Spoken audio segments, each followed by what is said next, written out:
The U.S. warns companies about doing business in China. Massive protests erupt in Cuba. And wildfires sweep across the West Coast. That and more on this week's headlines.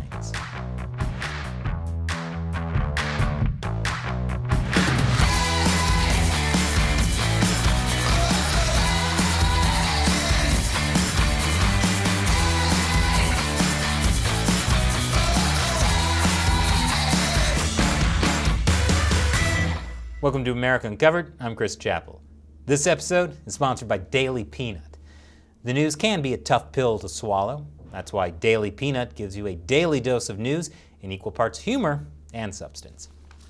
So, in this fast-paced, hustle-bustle life we lead, it's important from time to time to take a moment to spend some time with your family so you can report them to the FBI.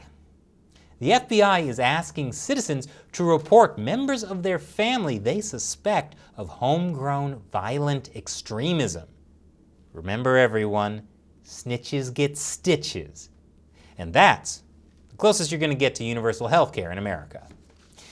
Someone that never has to worry about how he's going to pay for something, even rockets, is Jeff Bezos.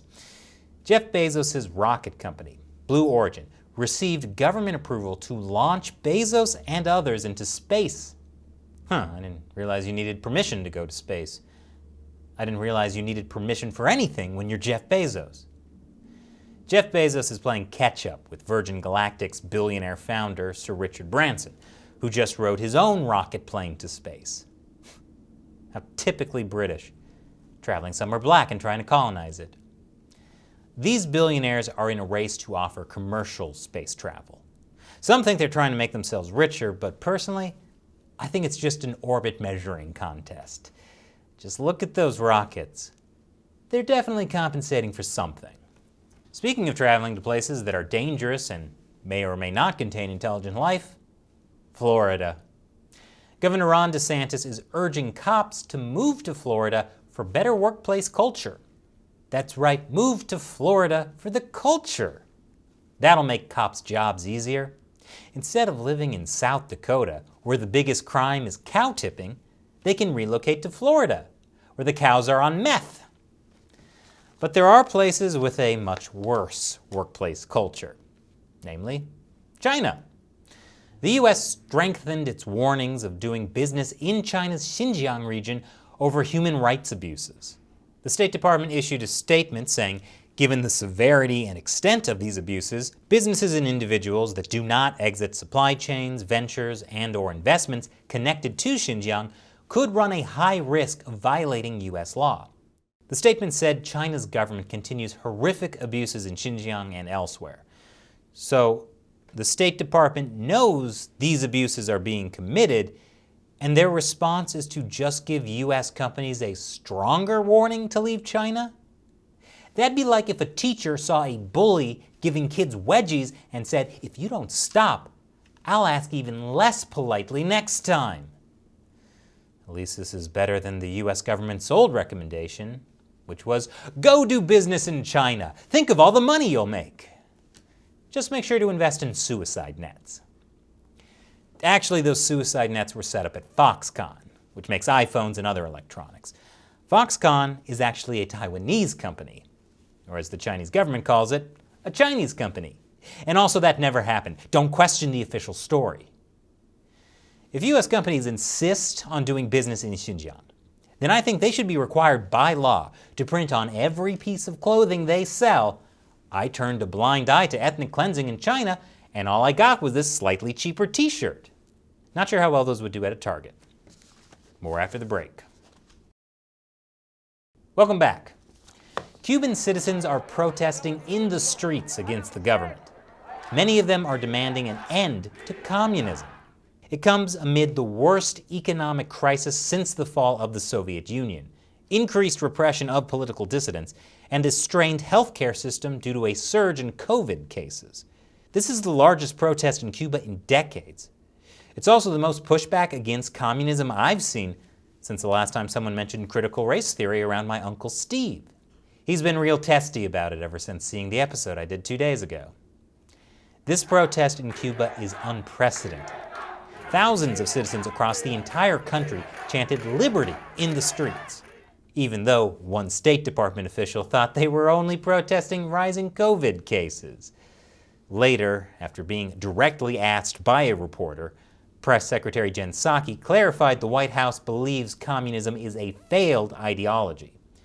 And when asked by a reporter to clarify his personal stance, Biden agreed. Communism is a failed system, universally failed system. And I don't see socialism as a very useful substitute, but that's another story. Meanwhile, Cuba's communist regime has responded to the protests in a mature, fair manner. They listened to their citizens, admitted their faults, and promised to do better. No, I'm just kidding. They arrested activists and blamed it all on the U.S. The Cuban Communist Party said they were crippled by sanctions put in place by Trump that Biden promised to overturn, but hasn't. Sounds like a reasonable excuse. It couldn't be their fault. I mean, when has there ever been a communist regime that faced an economic crisis or food shortages? Can't think of one. Biden is still reviewing these sanctions. The problem is that over the past 5 years, the Cuban government has shown no signs of easing its political and economic repression of the Cuban people. So Biden isn't in a hurry to reward them and get nothing in return for it. He wasn't even offered I finally fulfilled a campaign promise by lifting sanctions on Cuba, and all I got was this lousy t-shirt shirt. Come on, man, give him something. Biden did say the U.S. is considering helping in some way, but doesn't want to do something that will help the regime instead of the people. Cuba is unfortunately, a failed state in repressing their citizens. There are a number of things that we would consider doing to help the people of Cuba, but it would require a different circumstance or a guarantee that they would not be taken advantage of by the government. I'm not really sure what President Biden is worried about. When has there ever been a communist regime that took advantage of help that was meant for their people? Can't think of one. Meanwhile, Cuban authorities doubled down on authoritarianism as they blocked social media sites in an effort to stop the flow of information into, out of, and within the country. While this is an affront to freedom of speech and expression, it actually might wind up easing some of the economic strife. Because if Cuban citizens aren't able to use Facebook, that means people they went to high school with won't be able to rope them into multi-level marketing schemes. There's nothing essential about those oils, Maria. That's why nobody wants them. Cubans aren't the only ones fleeing their homes. Texas Democrats fled to D.C. for a month to block a Republican voting law. Texas's House of Representatives requires at least 2/3 of the 150 members to be present for a vote. This move stops the House from voting on anything during the current session. That's right, to stop a bill that allegedly takes away people's ability to vote, they took away people's ability to vote. What if everyone handled disagreements like that?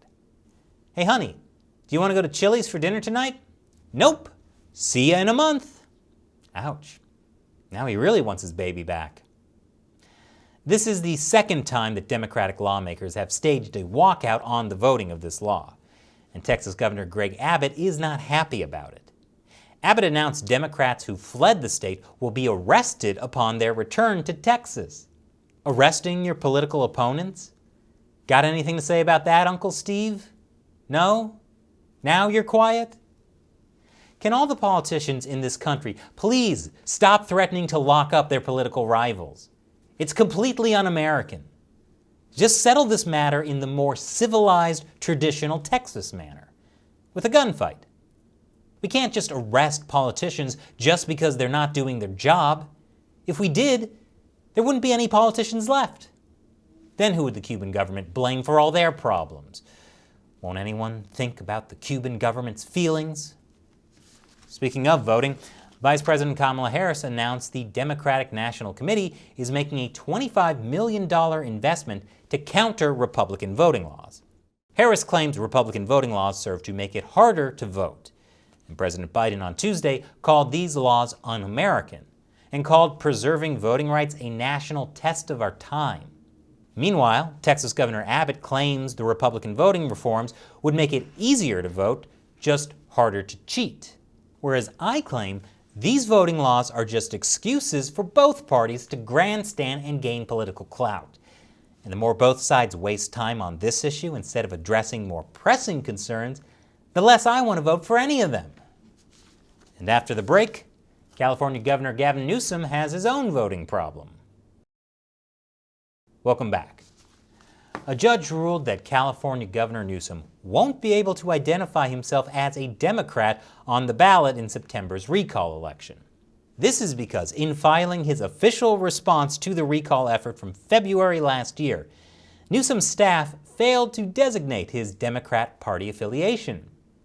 Boy, that sure boosts confidence in Newsom being able to get things done.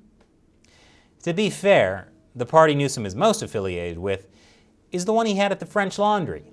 Maybe they should just put that on the ballot. The California governor recall election is heating up, and the entire West Coast is heating up too, as wildfires sweep across 10 western states. Scientists say a climate change-fueled megadrought is contributing to conditions that make fires even more dangerous. What does a more dangerous fire look like? I imagine something like this. Man, that's one dangerous-looking fire. Making the problem worse is that a fuel shortage could ground firefighting aircraft. It's surprising there's a fuel shortage, considering President Biden keeps approving oil and gas drilling in the U.S. Biden campaigned on pledges to end new drilling on federal lands to rein in climate-changing emissions. Despite that, approvals for companies to drill for oil and gas on U.S. public lands are on pace this year to reach their highest levels since George W. Bush was president. If that sounds bad to you, don't worry, it's still less destructive than George W. Bush's other method of getting oil. It's a catch-22 for Biden. We need fuel for planes to fight fires caused by climate change, caused by drilling for fuels needed for planes to fight fires caused by climate change, you get the idea. And Biden probably isn't in a hurry since he wouldn't immediately get anything in return for it. Not even a shirt that says, "I stopped new drilling on federal lands to rein in carbon emissions, and all I got was this lousy t-shirt and a lecture from Greta Thunberg." Biden isn't just letting down the environmentalists. He's also letting down the activists who want to defund the police. President Biden is offering $350 billion from the American Rescue Plan to police departments in New York City and elsewhere to put more police officers on the beat. This is an effort to fight gun violence and the growing crime plaguing parts of the nation, and possibly also to prevent the police from having to move to Florida. Biden said, "While there is no one-size-fits-all approach, we know there are some things that work. Our strategy provides funding for law enforcement to hire police and pay them overtime in order to advance community policing." So to recap, President Biden won't lift sanctions on Cuba, is drilling for more oil, and is giving more funding to the police.